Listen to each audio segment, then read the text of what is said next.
All right, everyone, welcome back to another episode of the Thriving in Intersectionality podcast. Before I bring in my guest for today, as always, I'm going to start with a little bit about intersectionality.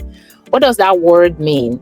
Intersectionality itself is a framework that recognizes how multiple aspects of our identity, such as gender, culture, upbringing, immigration experiences, lived experience, and really all of our own personal history, how everything overlap and intersect in such a way that it creates very unique experiences for any one of us that shapes how we navigate and lead in the world.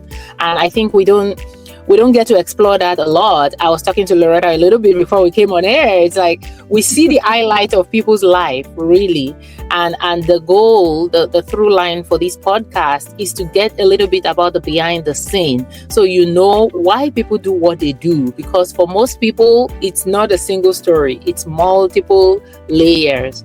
And so I love exploring that topic through the lens of my guest. But I also came into the word itself through the work of Dr. Kimberly Crenshaw, who is still very much doing a lot of work around intersectionality. So highly encourage for anyone interested in reading more about that word to check out our work.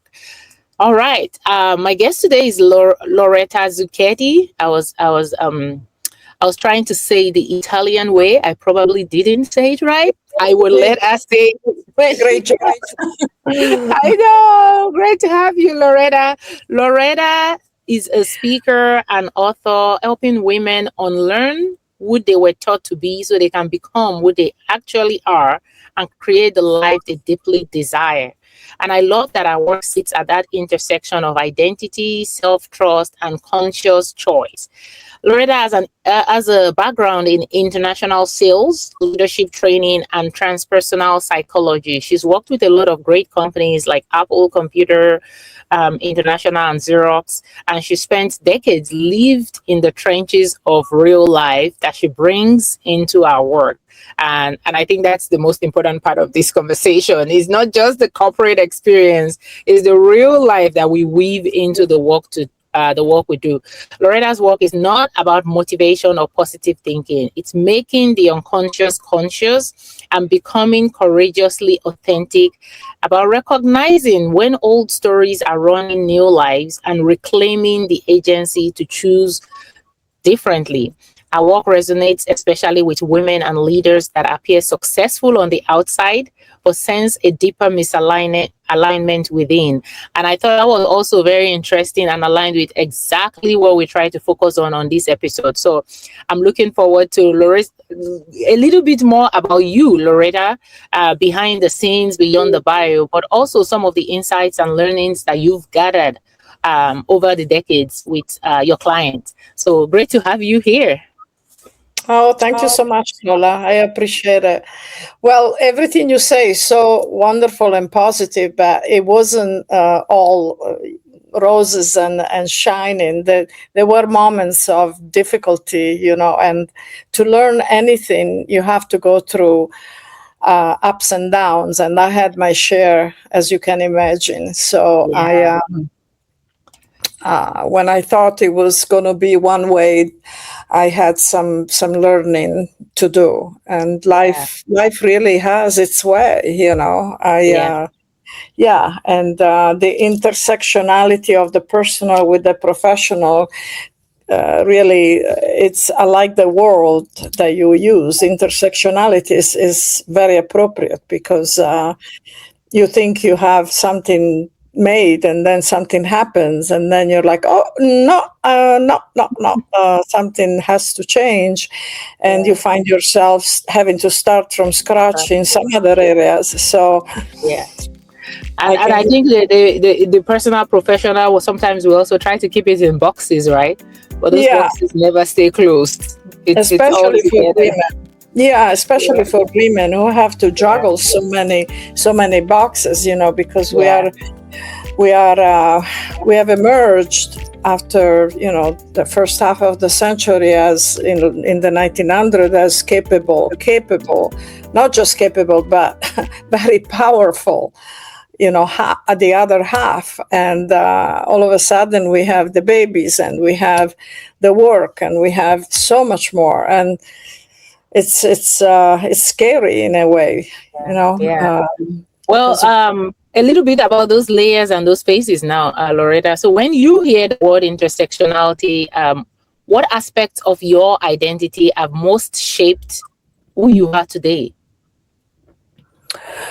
Which aspects of my identity determined where I'm at today? That was the Or do you question. think has impacted your journey as much so far?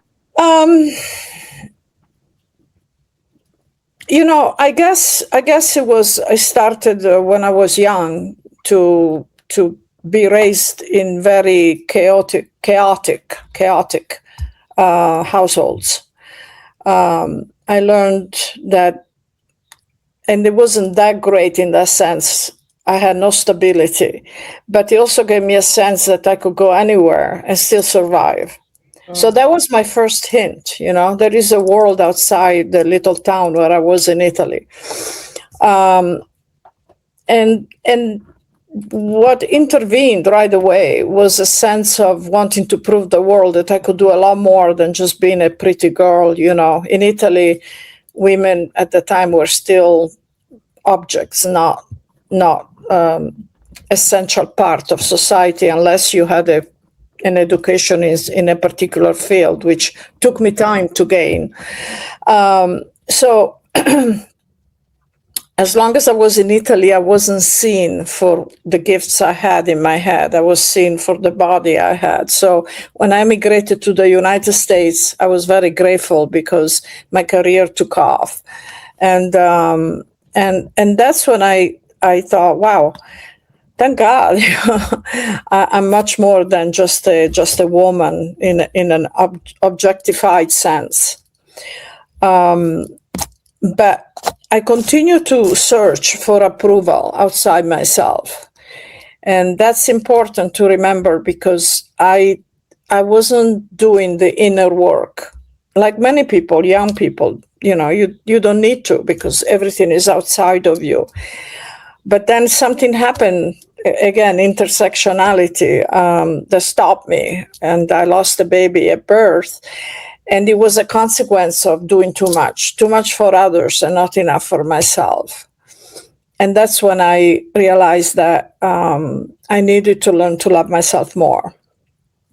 So I stopped and went back to school and got myself a second degree and a master in transpersonal psychology, and became a coach. And that's when I really started to study women in a more profound sense, and realize how many women go through stages of wanting to prove and to be successful and to learn, but they also have so much on their shoulders. We have so much and we end up maybe deviating from our dreams because of what we have to do, both personally and in society, and the freedom that we might not have with the children. So I changed my life at that point. I left where I was and started moving around, and now I'm a public speaker. Yeah. In a nutshell. In a nutshell, I know that's definitely summarized in a few seconds, but I want to sit with that a little bit too, though, because I think that really is the key part of our conversation, Lauretta, is when you look back at your story now, and thinking at what you're doing and what people see, what part of your story do you think people don't see? And part of your journey, part of your lessons, do you think is the most hidden when people think about your success and your work today? Oh, that's a very good question, Lola.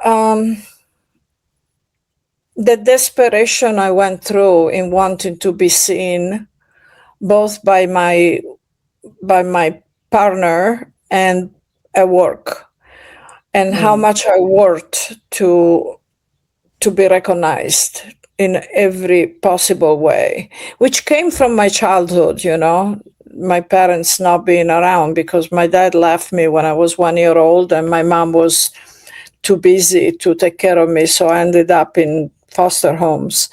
And because of that, I was like starving for attention and for love.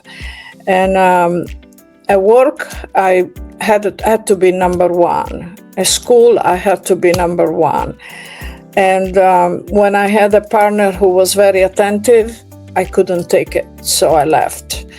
And this is something people don't know. Why did you leave? It was great, because I couldn't take it. I wasn't used to it. And I ended up with someone who loved me, but it wasn't as attentive on a daily basis. And then I suffered because, I wanted that kind of attention. But people don't see that. And so I had to learn to give it to myself, which is the biggest lesson that we can learn as women, how to love ourselves, how to take care of ourselves. Yeah. Thank you. Thank you for sharing that. And I know, again, some of those are like very personal moments and very heavy moments and seasons. But it's really shaped how you show up today and in the work that you do. So maybe tell us a little bit about the work that you do and maybe some of the tools that helped you to get to doing the work right now. Well, there is the old adage, meditation, which really still works. And meditation doesn't necessarily mean, sitting down, but it means spending time in quiet, alone, hearing the silence, because we have so much noise around, so much input from the outside. I spend a lot of time alone. And my master initiated me on the spiritual path. I'm not awakened by any means, but I began to read a lot of books in the field of spirituality, and they have been extremely helpful. And every day I continue to do so in terms of what it takes to be connected inward, make the unconscious conscious. And it's a daily job, if you will, because when you live in a Western culture, there are so many distractions and so many ways to, be distracted and use something else. But I find it the most rewarding way. And healing, very healing. Yeah. So that really helped you walk through some of those things for yourself and get to where you are. So tell us a little about your work today. I know you work with a lot of women who are also sitting in maybe spaces that are similar to where you were a while back. Do you want to talk a little bit about your work? Yeah, I coached women in women are afraid of sales, for instance, because they think, and there is a hidden fear of not being good enough. So, and asking for the order or asking for, but sales is a way of selling yourself, selling what you have. And I love to help women selling. That's the part of my work I like the most, because I was very, very good at it. And that's one thing. But also getting to a point where you acknowledge what you want and who you are, and then you act upon it. Because sometimes, people stay stuck for a long time, and then they're too afraid to take action. And that's the unfortunate truth. The thing I'll be doing more of is public speaking, because I have a book coming out in the fall, and I think that will be more a global reach as opposed to one-on-one, bigger Right. audience. So most of the Yeah, work you do right now is one-on-one. yeah, yeah, definitely, definitely. Yeah. Let's talk a little bit about confidence. How do you approach that word, especially when you work with women? Is it missing? Is it something that is in there? That what do you think about confidence and how it applies to women? Most women have confidence because whether they've been in a job for a while or not, women know more, much more than men. Women know a lot. We're survivor and we're very smart. But confidence is different than loyalty, you know, self loyalty. You can have confidence, but that's you, right? Yeah. Do you need to take that? No. Keep going. Okay. You may have confidence, but you can still abandon yourself, you know? Yeah. I mean, I used to have a lot of confidence and I still do, but then I could feel depressed because I don't think I'm good enough, you know? That's abandoning yourself.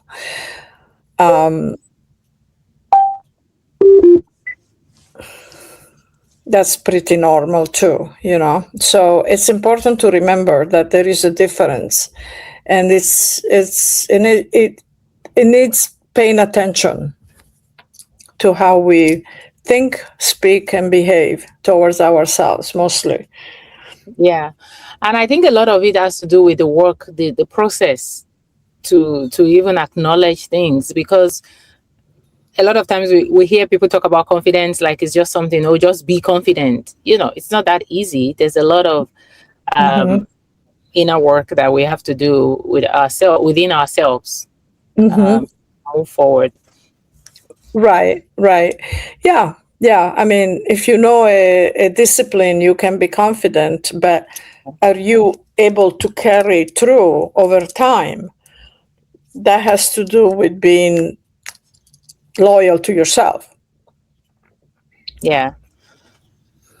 We didn't really walk through your corporate journey a little bit. I think we skipped through that. Can you walk us through your career journey and some of the transitions that you've had to make along the way? Sure. Somehow I started in high tech, and from the get go, I was 22. I was going to university at nighttime, and I was working for a CAD/CAM company. It was called Calm at the time. They were doing what was the name of the? Anyway, it was high tech. And then from there, I went to this Palo Alto and worked for Fairchild. First, I worked for National Semiconductor in International. Then I went to Fairchild and did some technical work. I didn't like it. Then from there, I went to Xerox and became very quickly a senior sales representative. Very quickly, I was determined to be number one in the United States, and I rose very fast. And I was there for 4 years, I think. Yeah, and then I said, "Oh no, I'm going to Apple." And I stayed home for a couple of months. And one day I thought, "Oh, I'm just going to call the VP of International and see what he has to say." And I went in, and within hours, I had a job with International, traveling around the world, interviewing clients of Apple on their use of Macintosh, so that we could train the domestic force on the use of Macintosh. And that's what I did for 6 months. It was an amazing job. And I was still under contract because it was still tough to be hired, even in those days, in the 90s. And then I went to work for Latin America, still Apple, to train managers on how to sell. And I did that for 6 months. And that was also an amazing opportunity. And then I came back and got a full-time job in the Bay Area, San Francisco, selling to Fortune 100 companies.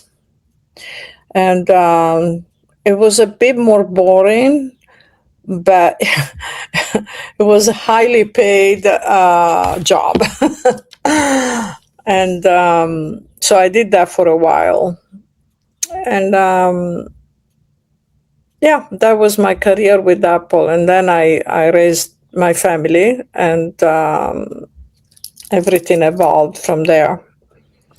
I know that's what said a little bit more boring. Then I can tell you really did enjoy the sales part of this and the travel piece of this. And I maybe that's what makes you enjoy working with the people that are doing that now. Yeah.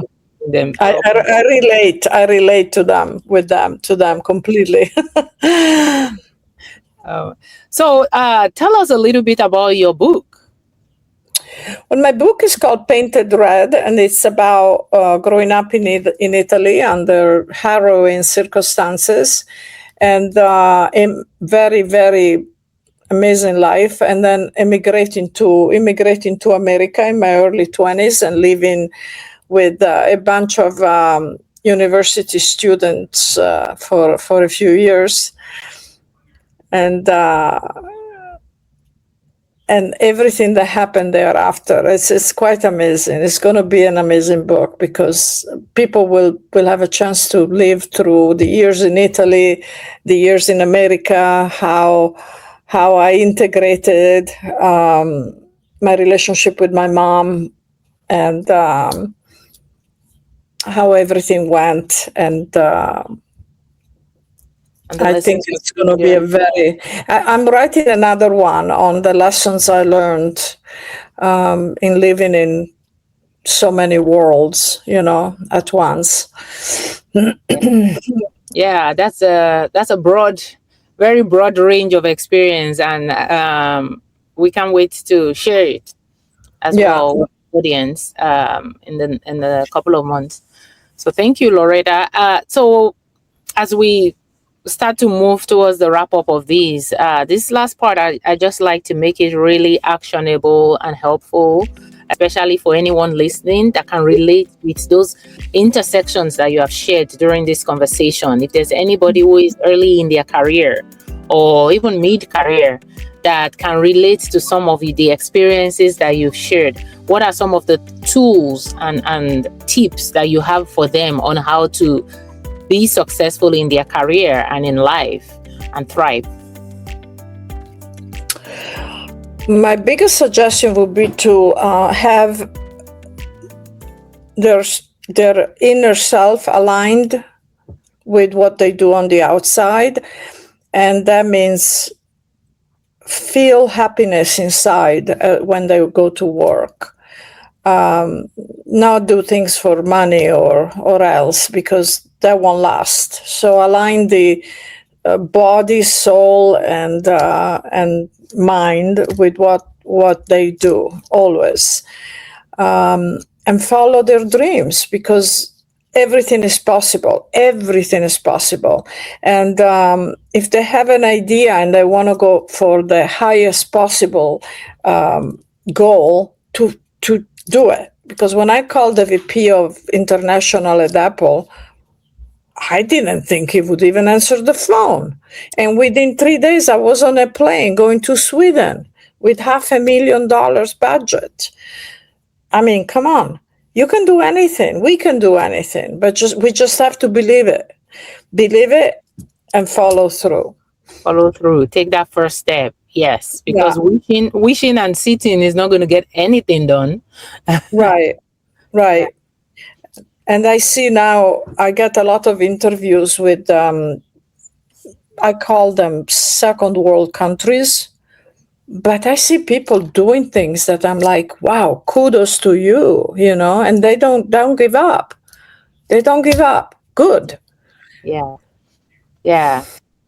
I think, what was the phrase somebody used in the podcast I was listening to recently was, technology technology and development and infrastructure is allowing us to democratize entrepreneurship, giving people the power in their own hands to build businesses, to take steps that maybe was not accessible before, right? Exactly. We had phones plugged to the walls and people had to walk to even connect to somebody else. But Connect now, with each other. Yeah. now people in the palm of their hands, we have people running businesses on their phones. Right, exactly. It's amazing on the phone. Yeah. My old coach, now she's a 7-figure coach. She did everything on her phone for months. I'm like, how did you do that? Yeah. Yeah. As long as you have a phone and you have internet, there's so much you can do from different parts of the world. So it's incredible. Incredible. Yeah. When you think of your own lead experiences, how do you think it continues to shape the way you do your work right now? Like today, what do you bring into it? You cut out at the beginning of the question. Can you just repeat that? Oh, I was saying, when you think about your own lived experience and the work you do today, how do you see your experiences shaping how you work today?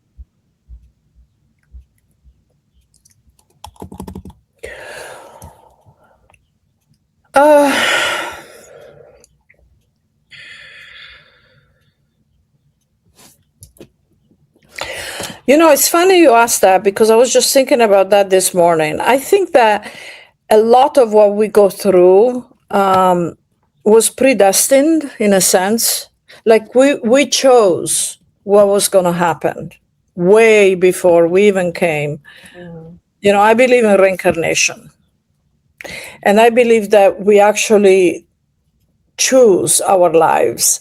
And I think, how did that happen and why? And then I go, wow, that's why. Like my baby left this earth because I needed to learn to love myself. I was doing way too much for others. And I really believe that that's true.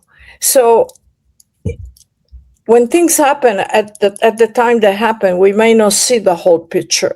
But in retrospect, later, we understand why. And I think everything happens for a reason. And although I don't subscribe to the notion that there is a guy who created everything, I think there is a higher intelligence creating, making everything move, Everything is alive, everything. And it's like a huge puzzle that is coming together and continues to come together. And we're all part of this. And, we might not see and understand everything, but there is a reason. There is a reason, and there is a higher being and order of things that is definitely beyond our individual control. Absolutely. And we have to have faith. Yeah. And not religiously speaking, because I'm not religious, I'm spiritual. Faith, yeah. It is different.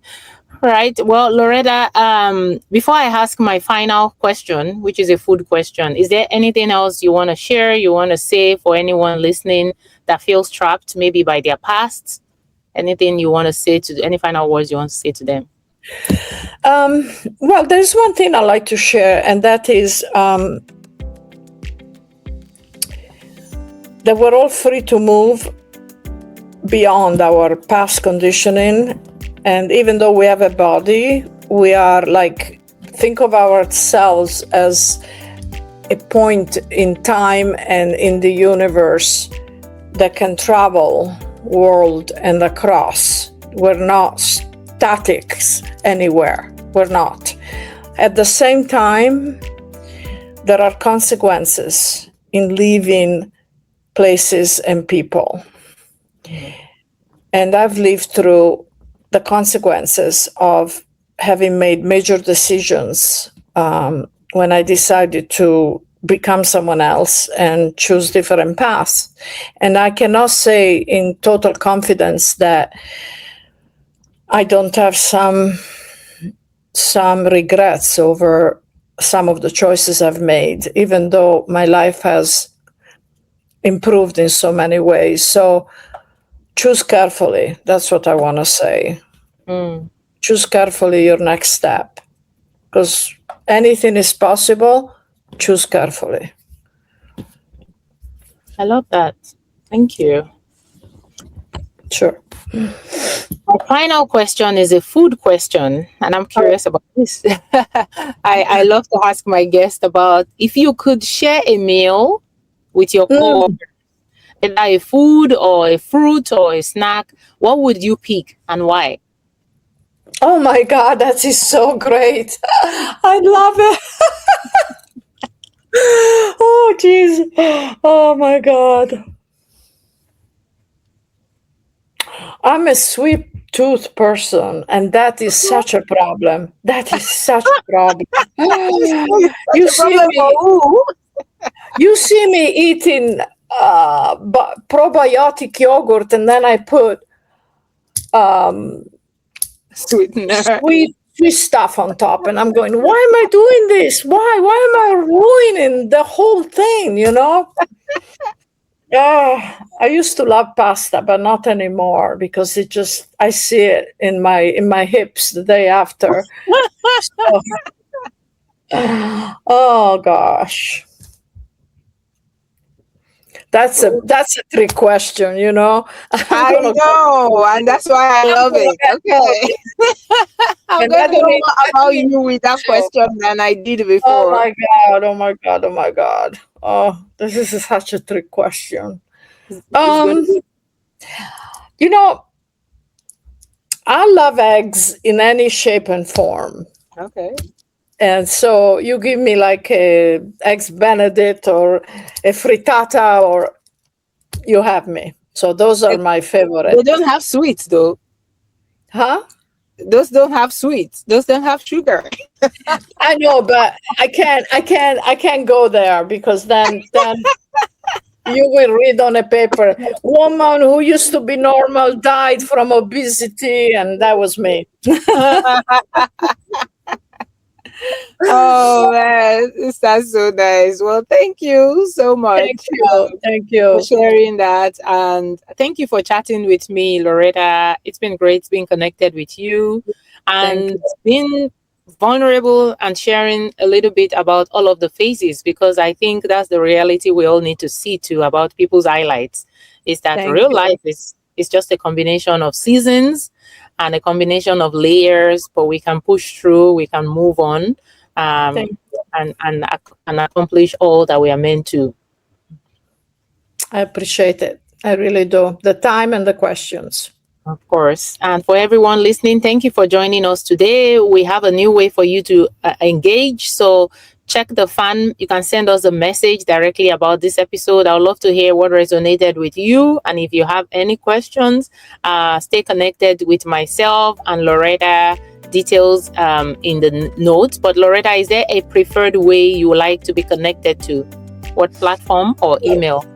I have a website, laurettazucchetti.com, where you can actually book a session, a free, or send me an email. And I'm also on TikTok, where there is a waiting list for my memoir, where you will receive information, and it's all, you can actually write me there. And I'm on all social media, every channel, all social media. So I'll put on the links. But thank you, Lauretta, and thank you everyone for listening. Thank you. Bye. Bye. Bye.